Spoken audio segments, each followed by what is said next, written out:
ఇవాళ ఇక్కడ అతిథిగా విచ్చేసిన తమ్మారెడ్డి భరద్వాజ గారిని ముందుగా మాట్లాడాల్సిందిగా కోరుకుంటున్నాము.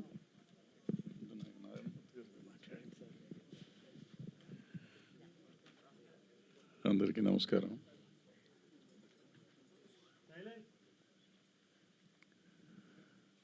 రామోజీరావు గారు ఆనాడు ఈటీవీ పెట్టినప్పుడు కాదు, ఉషా కిరణ్ మూవీ స్థాపించినప్పుడు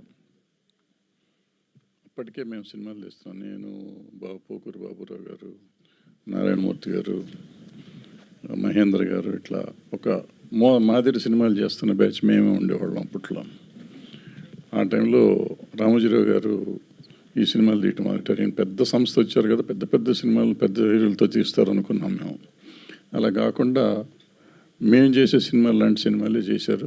బట్ అవన్నీ సెన్సేషనల్ హిట్స్ చేశారు. వాళ్ళు ఫస్ట్ 4 ఫిలిమ్స్ అయితే ఇండస్ట్రీ రికార్డ్స్ బ్రేక్ చేసినాయి వాళ్ళ సినిమా, రామోజీరావు గారి సినిమాలు. ఉషా కిరణ్ మూవీస్ పతాకం ఆకాశంలోకి వెళ్ళిపోయింది. అప్పుడు ఆయన ఏ ఆశయాలతో ఆ రోజు స్థాపించారో తర్వాత ఎందుకో కానీ కొంతకాలం వెనకబడ్డారు వాళ్ళు. ఈటీవీ విన్ పెట్టినప్పుడు కూడా ఈటీవీ విన్ ఆయన ఒక కళ. ఈటీవీ విన్నే కదా, ఈటీవీ స్మాల్ ఛానల్స్ 60 అనుకుంటా కదా అప్పుడు పెట్టింది, 60 ఛానల్స్ పెట్టినప్పుడు ఒక కళ. అది ఈటీవీ విన్ మన తెలుగులోకి వచ్చింది. సో ఈటీవీ విన్ వచ్చినాక అన్ఫార్చునేట్గా ఆయన మనతో లేరు. కానీ ఆయన ఆశయాన్ని ముందుకు తీసుకొచ్చి ఇవాళ ఈటీవీ విన్ను సినిమాలు తీసుకురావడం కాకుండా ఏదే రోజైతే ఉషా కిరణ్ మూవీ స్టార్ట్ చేసిన ఉద్దేశం ఉందో ఆ ఉద్దేశాన్ని వాళ్ళు ఈటీవీ విన్ను ఈ టీం అంతా కలిసి నిలబెట్టి ఆయన అక్కడ పైనుంచి డెఫినెట్గా ఆయన చాలా ఆనందిస్తూ ఉండుంటారు. నేను ఆపింది వీళ్ళు బాగా ముందుకు తీసుకెళ్తున్నారు అని అనుకుంటున్నాను.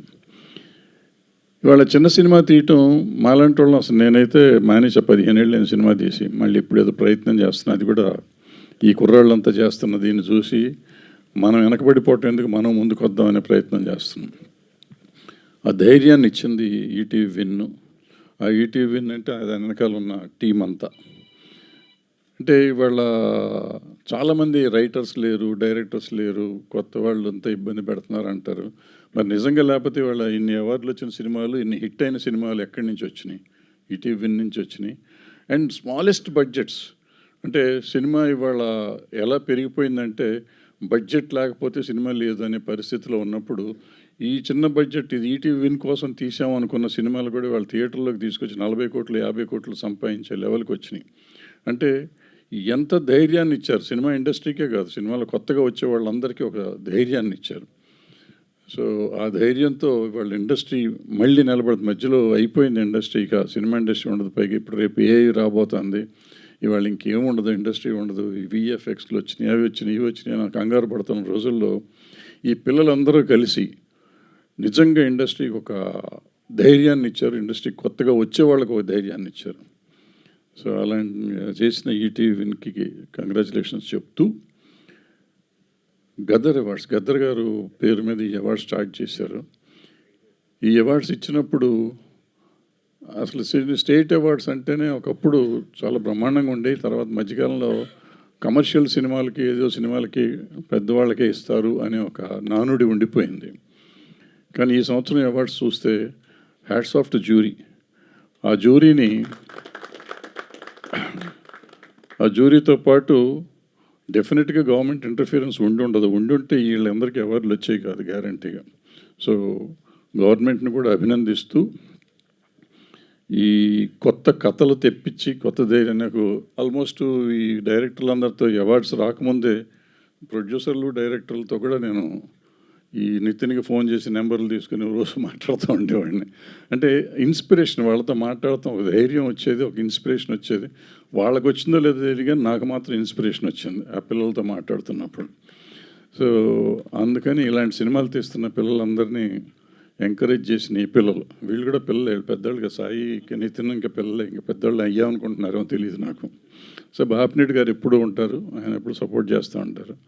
సో ఈ గవర్నమెంట్ని మా పర్టికులర్గా నా జ్యూరీని ఎంకరేజ్ ఎంత అంటే అంత, అసలు వాళ్ళు ఏ ధైర్యంతో ఈ అవార్డులు ఇచ్చారు నాకు అర్థం కావట్లా. ఎప్పుడు ఎతుకుతూ ఉంటాము. నేనైతే పర్టికులర్గా ఎప్పుడు ఒక మైక్ పట్టుకుని ఎప్పుడు ఎవరిని తిడదామా అని ట్రై చేస్తూ ఉంటాను నేను.